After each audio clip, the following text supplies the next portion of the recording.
Hello guys, welcome to all math भाई Sandeep sir. दोस्तों, आप सभी का मैथ भाई संदीप सर पे मैं स्वागत करता हूं।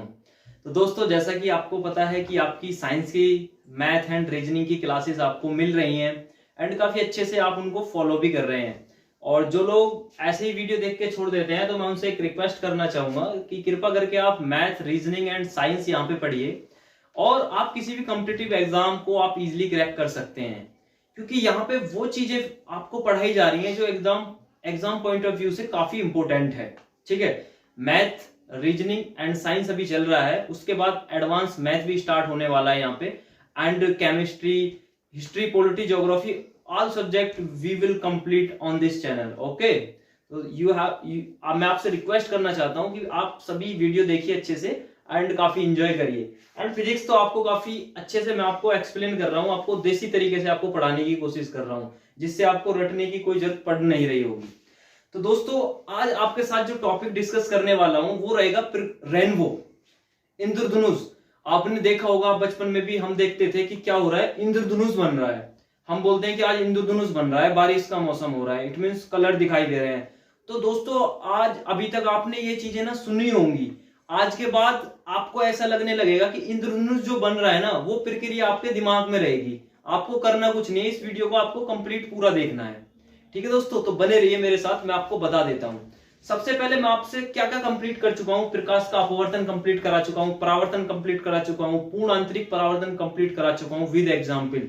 उसके बाद मैंने आपसे कल ही लास्ट टाइम डिस्कस किया था कि डिस्पर्सन ऑफ लाइट, प्रकाश का वर्ण विक्षेपण होता क्या है, कि सूर्य से कैसे लाइट आती है, कैसे मतलब डिवाइड होता है, खतरे का लाल रंग क्यों बनाया जाता है, ठीक है, कि येलो बस ही, जो स्कूल की जो बसेस होती है वो येलो कलर की क्यों बनाई जाती हैं। तो आज आपका काफी इंटरेस्टिंग टॉपिक होने वाला है, जिसको हम बोल रहे हैं, क्या बोल रहे हैं, इंद्रधनुष बोल रहे हैं। ठीक है दोस्तों, तो सबसे पहले इंद्रधनुष जो हमारा बनता है, जो हमने प्रीवियस टॉपिक पढ़े हैं उनसे रिलेटेड क्या क्या मतलब पॉइंट है, अगर आपको कहीं क्वेश्चन में दिख जाए कि इंद्रधनुष बन रहा है तो इसमें क्या क्या प्रोसेस हो रहे हैं। अगर आपको एग्जाम में क्वेश्चन मिल जाए कि इंद्रधनुष बन रहा है तो उसमें क्या क्या प्रोसेस हो रहे हैं। सबसे पहले हम बात करें तो प्रकाश का वर्ण विक्षेपण भी इसमें होता है। ये हम ऑलरेडी आपके साथ डिस्कस कर चुके हैं, जो वीडियो देख रहे हैं रेगुलर उनको पता होगा कि प्रकाश का वर्ण विक्षेपण होता क्या है। तो इसमें क्या होता है, प्रकाश का वर्ण विक्षेपण होता है, क्योंकि जो रेनबो में जो कलर होते हैं ना, जो लाल लाल कलर का आपको रेनबो दिखता है, इंद्रधनुष दिखता है, तो प्रकाश की वर्ण विक्षेपण की घटना को ही हम इसमें कंसीडर करते हैं, रेनबो में, इंद्रधनुष में। उसके बाद हम बात करते हैं तो पूर्णांतरिक परावर्तन भी होता है। अभी मैं आपको डायग्राम बना के प्रैक्टिकली दिखाऊंगा कि कैसे कैसे हो रहा है। ठीक है, पूर्णांतरिक परावर्तन मैंने आपको ऑलरेडी डिस्कस कर चुका हूं, जो वीडियो देख चुके हैं। ठीक है, पूर्णांतरिक परावर्तन की भी घटना इसमें हो रही है, क्योंकि हम रेनबो की दिशा का जो निर्धारण कर रहे हैं वो पूर्णांतरिक परावर्तन से ही कर रहे हैं। ठीक है दोस्तों, यहां तक आपको ये चीजें क्लियर होंगी। उसके बाद अगर हम बात करते हैं अपवर्तन, अपवर्तन आपको मैंने काफी अच्छे से मैंने आपको पढ़ाया था, जो मैं अपवर्तन आपको कंप्लीट कर चुका हूं। क्योंकि जो लाइट होती है ना, अगर वो मीडियम चेंज कर रही है, क्या कर रही है, अगर वो लाइट मीडियम चेंज कर रही है तो वहां पे क्या हो रहा है, प्रकाश का अपवर्तन हो रहा है। ठीक है, अपवर्तन में क्या होगा, अगर अपवर्तन आपको एग्जाम्पल नहीं मिलता है तो आप अगर पूर्णांतरिक परावर्तन ऑप्शन में नहीं है तो आप अपवर्तन भी वहां पे क्लिक कर सकते हैं इजिली, वो भी आपका आंसर क्या होगा, सही होगा। वर्ण विक्षेपण, प्रकाश का वर्ण विक्षेपण, डिस्पर्शन ऑफ लाइट एंड पूर्णांतरिक परावर्तन, total internal reflection and third होता है हमारा रिफ्रैक्शन। ये तीनों प्रक्रिया जो होती हैं, जो प्रोसेस होते हैं, वो रेनबो में होते हैं, इंद्रधनुष में होते हैं। क्योंकि मैं प्रीवियस वीडियो में आपको ये डिस्कस कर चुका हूं कि एक्चुअल में ये होते क्या है। और अब आपका सबसे जो इंपॉर्टेंट पॉइंट आने वाला है कि ये इंद्रधनुष जो हमारा बनता है वो कैसे कैसे बनता है, क्या इसका प्रोसेस होता है, वो मैं आपके साथ डिस्कस करने वाला हूं। तो बने रहिए दोस्तों मेरे साथ। सबसे पहले आपको मैं एक पॉइंट बता देता हूं, जो इंद्रधनुष होता है ना, वो कभी भी दोपहर के 12 बजे नहीं बनता है। क्या होता है, दोपहर के 12 बजे नहीं बनता है। सबसे पहले मैं आपको बता देता हूं कि इंद्रधनुष बनता कैसे है, इंद्रधनुष का बनने का प्रोसेस क्या होता है। क्या होता है, जब हमारा सूरज है ना, सपोज करो ये हमारा सूरज है, ये क्या है, हमारा सूरज है। अभी आपको मानना है सूरज नहीं है, बट मैं आपको एक्चुअल में बता रहा हूं एग्जाम्पल लेके। ये क्या है, हमारा सूरज है, और ये क्या है हमारा, इधर क्या है, बारिश हो रही है, इधर बारिश हो रही है, ये हमारा सूरज है। इट मीन्स ये दोनों अगर अपोजिट होंगे ना तो क्या होगा, वहां पे क्या होगा, रेनबो बनेगा। तभी बन सकता है। अगर सपोज करो यहां बारिश हो रही है और इसके जस्ट ऊपर सूर्य देवता है, तो उस टाइम इंद्रधनुष बनना पॉसिबल नहीं है, रेनबो बनना क्या है, पॉसिबल नहीं है। ठीक है दोस्तों, तो मैं आपको बता देता हूं कि जो हमारा इंद्रधनुष बनेगा वो तभी बनेगा जब बारिश और सूर्य अपोजिट होंगे। तो आपका एक क्वेश्चन यहाँ से क्लियर हो गया। 3 पॉइंट पहले डिस्कस कर चुका हूं, एक क्लियर आपका पॉइंट हो गया। आपसे एग्जाम में पूछा जाएगा सीधा सीधा कि जब इंद्रधनुष बनता है, कब बनता है इंद्रधनुष, तो आपका सीधा सीधा जवाब होगा कि जब हमारी बारिश, वर्षा और हमारा सूर्य देवता जब दोनों क्या होते हैं, अपोजिट होते हैं, तो उस टाइम पे क्या होता है, हमारा इंद्रधनुष बनता है। ठीक है दोस्तों, ऐसे पढ़ते रहे ना, आगे मैं अभी आपको काफी अच्छे से डायग्राम बना के बताने वाला हूं। ठीक है, ये क्या है हमारा, ये आपको दिख रहा होगा मैं मानता हूं, ये क्या है हमारा सूर्य देवता है। क्या है ये, सूर्य देवता है। दिख रहा है क्लियर, यहां तक दिख रहा है। ये क्या है हमारा सूर्य देवता है। ये आपको कोई मतलब मैं आपको प्रैक्टिकली नहीं बता रहा हूं, बट जो मैंने अपना जो प्रोसेस आपको बताया ना वो मैं आपको समझाने की कोशिश कर रहा हूं। ठीक है दोस्तों, ये क्या है, हमारे सूर्य देवता हैं। और हमने क्या किया, जो रेनबो है इसको डिस्कस करने के लिए हमने एक पानी की बूंद ली। क्या हुआ, जो हमारी वर्षा है हो रही है उसकी हमने एक बूंद ली। ये क्या है, वाटर ड्रॉपलेट है, इसको हम वर्षा की बूंद भी बोल सकते हैं। ठीक है, ये क्या है हमारा, ये सूर्य है और ये क्या है, पानी की बूंद है, पानी की बूंद। ठीक है दोस्तों, मैं आपको ये प्रैक्टिकली बताने की कोशिश कर रहा हूं। ये कोई एक्चुअल में ऐसा प्रोसेस मैं आपको दिखाने की कोशिश नहीं कर रहा हूं, बट मैंने ये आपको बताने की कोशिश कर रहा हूं कि एक्चुअल में रेनबो इंद्रधनुष हमारा कैसे बन रहा है। तो हुआ क्या, यहां से क्या हुआ, हमारी लाइट चली। ठीक है, ये क्या हुआ, यहाँ पे हमारी ये वर्षा की बूंद है, यहाँ पे हमारी लाइट चली। ये लाइट आ रही है, अभी पिछली वाली वीडियो में मैं आपको बता चुका हूं प्रकाश का जो वर्ण विक्षेपण होता है, इट मींस जो हमारी लाइट चलती है वो कैसी होती है, व्हाइट लाइट होती है। इसको क्या बोलेंगे हम, व्हाइट लाइट बोलेंगे, व्हाइट लाइट बोलते हैं, श्वेत प्रकाश। अब ये श्वेत प्रकाश क्या हुआ, वर्षा की बूंद से क्या करेगा, ये टकराएगा। इट मींस मैं आपको बता चुका हूं कि जो हमारी व्हाइट लाइट आती है और वो किसी प्रिज्म से टकराती है और टकराने के बाद क्या होता है, वो 7 रंगों में टूट जाती है। तो वो सेम प्रोसेस यहाँ पे होगा। ये वर्षा, ये यहाँ से बूंद आई और ये ऐसे ना 7 कलर में डिवाइडेड होगी। सबसे ऊपर हमारा जो होता है वो रेड कलर होता है और सबसे नीचे क्या होता है, वायलेट कलर होता है। सबसे ऊपर हमारा रेड कलर होता है और सबसे नीचे क्या होता है, वायलेट कलर होता है। ठीक है, ये हमारी पानी की बूंद है। ये मैं आपके प्रकाश के वर्ण विक्षेपण में आपको डिटेल में बता चुका हूं। अब हुआ क्या, सबसे पहले टकराई, टकराने के बाद क्या हुआ, फिर ये वापस ऐसे आ गई इसी माध्यम में। ठीक है, ये यहां से गई और वापस इसी माध्यम में आ गई। तो ये क्या हुआ कि हमारी सनलाइट गई और पानी से टकराई, टकराने के बाद वो पानी की बूंद में अंदर गई और उसके बाद वापस आ गई। तो इसी में ये घटना हो रही है जो मैंने आपको भी बताई है। सबसे पहले क्या हो रहा है, यहाँ पे क्या हो रहा है कि ये लाइट यहाँ पे टकरा रही है और 7 रंगों में क्या हो रहा है, टूट रही है। तो यहाँ क्या हो रहा है, प्रकाश का वर्ण विक्षेपण। क्या हो रहा है, प्रकाश का वर्ण विक्षेपण, इसको बोलते हैं प्रकाश का वर्ण विक्षेपण। ठीक है, प्रकाश का वर्ण विक्षेपण बोलते हैं इसको, क्या बोलते हैं, प्रकाश का वर्ण विक्षेपण। ये जो हमारी लाइट टकरा रही है ना, जो टकरा रही है 7 कलर में जो डिवाइड हो रही है, इसको बोलते हैं प्रकाश का वर्ण विक्षेपण। अगर हम बात करते हैं आगे चल के, ये प्रकाश का वर्ण विक्षेपण हो गया। अब हम बात करते हैं कि ये यहां से लाइट आई और ये किसी दूसरे मीडियम में अंदर जाके टकराई, तो इसको क्या बोलते हैं, प्रकाश का अपवर्तन बोलते हैं। मैं ऑलरेडी आपको डिस्कस कर चुका हूं, जब हमारी लाइट किसी माध्यम को चेंज करती है तो उसको क्या बोलते हैं, प्रकाश का अपवर्तन बोलते हैं। तो ये जो प्रोसेस हो रहा है यहाँ पे, इसको बोलेंगे हम अपवर्तन। क्या बोलेंगे, अपवर्तन इसको बोलेंगे हम। कि ये व्हाइट लाइट आई सूर्य से हमारी और ये वर्षा की बूंद से टकराई। अब वर्षा की बूंद को क्या किया हमने, एक प्रिज्म माना। सबसे पहले जो व्हाइट लाइट आ रही है और वो वर्षा की बूंद में एंट्री कर रही है, बाहर मतलब एयर थी और अंदर क्या थी, वाटर था। तो सबसे पहले प्रकाश का ये अपवर्तन हुआ जब मीडियम चेंज हुआ। उसके बाद लाइट क्या हुआ, हमारी 7 कलर में डिवाइड हो रही है, तो इसको क्या बोलते हैं हम, इसको बोलते हैं प्रकाश का वर्ण विक्षेपण।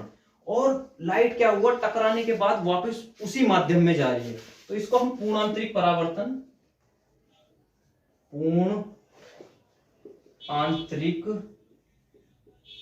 परावर्तन व या या इसको हम परावर्तन बोल सकते हैं, या इसको अपवर्तन बोल सकते हैं।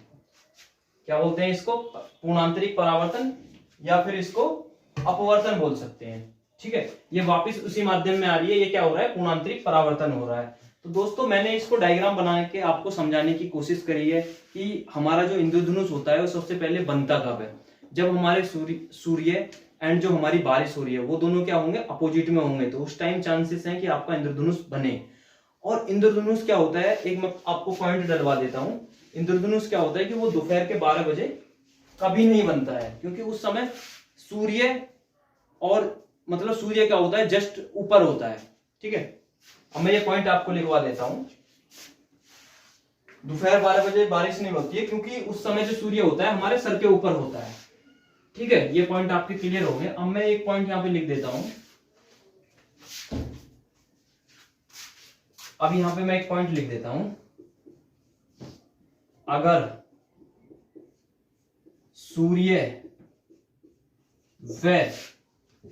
सूर्य व बारिश दोनों विपरीत, जो पॉइंट आपको बताया ना वही मैं आपको लिख के मैं बता रहा हूं, तो ये आप साथ के साथ अपनी नोटबुक में आप नोट कर सकते हैं। अगर सूर्य व बारिश दोनों विपरीत होंगे, केवल तभी इंद्रधनुष बनेगा। क्या होगा? तभी इंद्रधनुष बनेगा। तो दोस्तों ये पॉइंट आपको बिल्कुल एकदम आपके दिमाग में रखना है कि जो सूरज और हमारी बारिश है जब दोनों अपोजिट होंगे तभी केवल क्या होगा? इंद्रधनुष बनेगा। और दोपहर के 12 बजे इंद्रधनुष नहीं बनता है, क्योंकि उस समय सूर्य क्या होता है? हमारे सर पे होता है। ठीक है, अब मैं आपको क्या बताने वाला हूं? इसके टाइप बताने वाला हूं। तो दोस्तों अब जो मैंने आपको बताया रेनबो, इसके टाइप के बारे में डिस्कस करते हैं। तो बेसिकली 2 टाइप के हमारे इंद्रधनुष बनते हैं, जो एग्जाम पॉइंट ऑफ व्यू से काफी इंपॉर्टेंट है। तो अगर हम पहले की बात करते हैं तो पहले का नाम रहेगा प्राइमरी रेनबो। क्या रहेगा? Primary rainbow. इसको हम हिंदी में प्राथमिक इंद्रधनुष भी कह सकते हैं। अगर हम सेकंड की बात करते हैं तो इसको हम सेकेंडरी रेनबो बोलते हैं, जिसको हम द्वितीयक इंद्रधनुष भी बोल सकते हैं। तो दोस्तों अगर हम बात करते हैं सबसे पहले इनके पॉइंट जो रहेंगे, जो सबसे पहला पॉइंट रहेगा, अगर हम प्राइमरी रेनबो के बारे में बात करते हैं तो वो क्या होता है? ज्यादा चमकीला होता है। तो आपको पता याद, आपको जो क्वेश्चन पूछेगा ना एग्जाम में कैसे पूछेगा कि जो हमारा प्राइमरी रेनबो होता है और सेकेंडरी रेनबो होता है, तो दोनों को अगर कंपेयर करते हैं तो कौन सा इंद्रधनुष सबसे ज्यादा चमकीला होता है? इट मीन्स आपका जो प्राइमरी रेनबो होता है वो क्या होता है? चमकीला ज्यादा होता है। किसके कंपेयर में? सेकेंडरी रेनबो के कंपेयर में। सेकेंडरी रेनबो क्या होता है? कम चमकीला होता है। ठीक है दोस्तों, अगर हम सेकेंड पॉइंट की बात करते हैं तो अपवर्तन की जो घटना होती है ना वो 2 बार होती है। सेकेंडरी रेनबो में, प्राइमरी रेनबो में क्या होता है कि अपवर्तन की घटना 2 बार होती है। सेकेंडरी रेनबो में क्या होता है? 2 बार अपवर्तन की घटना होती है। इट मीन्स जो अपवर्तन होता है दोनों ही प्रकार के इंद्रधनुष में 2 बार होता है। जो हमारा तीसरा पॉइंट रहेगा उसको बोलते हैं हम TIR, टोटल इंटरनल रिफ्लेक्शन, जिसको हम पूर्ण आंतरिक परावर्तन भी बोल सकते हैं। तो वो क्या होगा? जो हमारा प्राइमरी रेनबो होगा उसमें क्या होगा? वो 1 बार होगा, और जो हमारा सेकेंडरी रेनबो होगा वो क्या होगा? 2 बार होगा। इट मीन्स अब आपको जो पता चल गया कि जो हमारा प्राइमरी रेनबो होता है वो ज्यादा चमकीला होता है, अपवर्तन 2 बार होता है, TIR 1 बार होता है। इसमें क्या होता है कि जो ये कम चमकीला होता है, अपवर्तन 2 बार होता है, और TIR क्या होता है? 2 बार होता है। ठीक है दोस्तों, अब हम बात करते हैं कि जो हमारी जो लेयर्स है ना, जो इंद्रधनुष हमारा बनता है, सपोज करो ये हमारा इंद्रधनुष बन रहा है, तो आपसे पूछ लेगा कि जो प्राइमरी रेनबो होता है, जो प्राथमिक हमारा इंद्रधनुष होता है, उसमें जो ऊपर वाली लेयर होती है वो किस कलर की होती है? अगर हम बात करें प्राइमरी रेनबो में तो ऊपर वाली जो लेयर होती है वो होती है हमारी रेड कलर की। कैसे कलर की होती है? रेड कलर की। अगर हम नीचे वाली लेयर की बात करते हैं वो वायलेट कलर की होती है। और इनका एंगल आपसे पूछ लेता है कि जो ऊपर वाली लेयर होती है वो रेड कलर की होती है, बट उस पे जो एंगल होता है वो कितने एंगल पे होती है? वो हमारी 42 डिग्री के एंगल पे होती है। ठीक है दोस्तों, अब हम बात करते हैं कि जो हमारा सेकेंडरी रेनबो होता है कि उसकी जो ऊपर वाली लेयर होती है वो किस कलर की होती है? उसकी जो ऊपर वाली लेयर होती है वो वायलेट कलर की होती है, और नीचे वाली लेयर होती है रेड कलर की। और जो नीचे वाली लेयर होगी ना रेड कलर की, उस पे जो एंगल बनेगा वो 50 डिग्री का बनेगा, और जो ऊपर वाली लेयर होगी उस पे 53 डिग्री का एंगल बनेगा। अब मैं आपको इन ब्रीफ में मैं आपको जो मैंने आपको इंद्रधनुष बताया है ना, मैं फिर से आपको रिपीट कर देता हूँ। सबसे पहले जो हमारा इंद्रधनुष होता है वो इंद्रधनुष बनता कब है? इंद्रधनुष तब बनेगा जब हमारी बारिश जिस डायरेक्शन में हो रही है उसके अपोजिट डायरेक्शन में हमारा सूर्य है, तो तब क्या होगा? हमारा इंद्रधनुष होगा। पॉइंट आगे मैं डिस्कस कर देता हूँ। सबसे पहला पॉइंट मैंने आपको बताया कि अगर सूर्य और बारिश दोनों अपोजिट है तो उस कंडीशन में क्या होगा? हमारा इंद्रधनुष बनेगा। अगर दूसरा पॉइंट मैंने आपको बताया है कि जो दोपहर के 12 बजे होता है ना, उस टाइम क्या होता है? बारिश, उस टाइम क्या होता है कि सूर्य जो होता है हमारे सर के ऊपर होता है, उस टाइम क्या है? इंद्रधनुष नहीं बनेगा। उसके बाद मैंने आपको बताया कि उसमें तीन चार जो प्रोसेस बताए, क्या क्या प्रोसेस होते हैं उसमें। TIR भी हो सकता है, वर्ण विक्षेपण भी हो सकता है, पूर्णांतरिक परावर्तन हो सकता है, ठीक है, अपवर्तन हो सकता है जिसको रिफ्रैक्शन बोल सकते हैं। उसके बाद मैंने आपको टाइप बताए primary rainbow and secondary rainbow के। अगर हम प्राइमरी रेनबो की बात करते हैं वो ज्यादा चमकीला होता है। अगर हम बात करें तो जो उसकी ऊपर वाली लेयर होती है उसमें रेड कलर होता है, नीचे वाली में वॉयलेट कलर होता है, ठीक है। उसमें अपवर्तन क्या होता है? इसमें 2 बार होता है प्राइमरी में। सेकेंडरी में क्या होता है? अपवर्तन 2 बार होता है। लेकिन सेकेंडरी जो रेनबो होता है ना, वो कम चमकीला होता है प्राइमरी के कंपेयर में। अगर थर्ड पॉइंट की हम बात करते हैं, जो टोटल इंटरनल रिफ्लेक्शन पूर्ण आंतरिक परावर्तन होता है, वो प्राइमरी में क्या होता है? 1 बार होता है, सेकेंडरी में क्या होता है? 2 बार होता है। तो दोस्तों ये आपको ऐसे ही मतलब याद करने हैं जैसे जैसे मैंने आपको बताया रेनबो के बारे में, ठीक है। और दोस्तों आप अच्छे से ना इसकी नोट्स बना के आप पढ़िए, नोट्स बनाइए और आप इसको अच्छे से रिवाइज करिए, क्योंकि अब आपका टेस्ट होने वाला है। आपका लाइट जो चैप्टर है ना, ये आपका कंप्लीट है। इसमें बस एक आध मतलब टॉपिक और है जो मैं आपको बताने हैं, मैं आपको बताऊंगा, डिस्कस करूंगा आपके साथ। एक वीडियो में आपका कंप्लीट हो जाएगा। उसके बाद आपका मैंने आपको बता दिया है कि जितने भी रेलवे के प्रीवियस ईयर के क्वेश्चन आज तक या किसी भी एग्जाम के प्रीवियस ईयर के क्वेश्चन बने हैं इस टॉपिक से, वो क्या करने वाला हूं मैं आपके साथ डिस्कस करने वाला हूं। आपको इधर उधर जाने की जरूरत नहीं है। आपको सारे क्वेश्चन रेलवे के या फिर जो किसी भी कॉम्पिटिटिव एग्जाम के जो फिजिक्स के क्वेश्चन है वो मैं आपको PDF बना के मैं आपके साथ शेयर करूंगा उसको, और मैं यहाँ पे आपको डिस्कस करूंगा 1 बाय 1। और आप अच्छे से बस क्या करिए, इसकी नोट्स बनाइए। नोट्स बनाने के बाद इसका रिवीजन करिए ताकि आप चीजों को सीख सके। और जैसे जैसे मैं आपको बता रहा हूँ ना, ऐसे ऐसे आप वीडियो को देख के इसको समझने की कोशिश करिए, ठीक है दोस्तों। तो ज्यादा से ज्यादा इस वीडियो को शेयर करें आप, ताकि हर एक इंसान जान सके कि कैसे रेनबो बनता है या कोई भी क्या है। और दोस्तों ज्यादा से ज्यादा वीडियो को शेयर करें, चैनल को लाइक करें, ठीक है, वीडियो को लाइक करें, चैनल को सब्सक्राइब करें, ठीक है दोस्तों। Thank you, bye bye, take care.